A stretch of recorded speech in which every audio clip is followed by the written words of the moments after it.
يوم تبيض وجوه وتسود وجوه يوم تبيض وجوه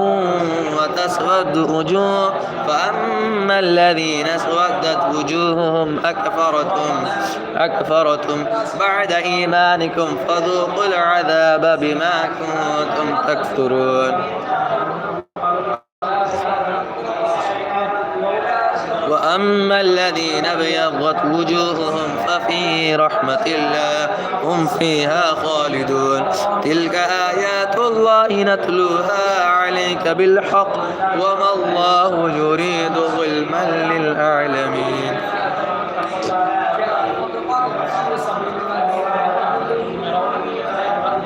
يوم تبيض وجوه وتسود وجوه فأما الذين اسودت وجوههم أكفرتم بعد إيمانكم فذوقوا العذاب بما كنتم